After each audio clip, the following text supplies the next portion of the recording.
Ieri, 9 marzo, nell'ambito del programma Marzo Donna 2025 del Comune di Venezia, si è tenuto un evento voluto dalla consigliera della municipalità Lido Pellestrina, portavoce eletta Marina Ferraguna, per celebrare la donna attraverso lo sport con uno street workout.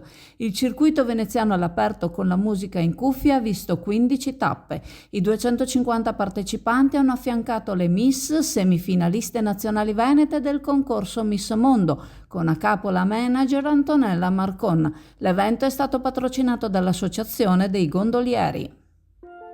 Protecta, scelta sempre da più famiglie e imprese per proteggere la propria casa e la propria attività dai furti e per vivere con maggior serenità. Tecnologie avanzate, monitoraggio professionale ed esperti pronti a intervenire in qualsiasi momento. Solo 60 secondi dalla verifica dell'intrusione all'invio delle forze dell'ordine.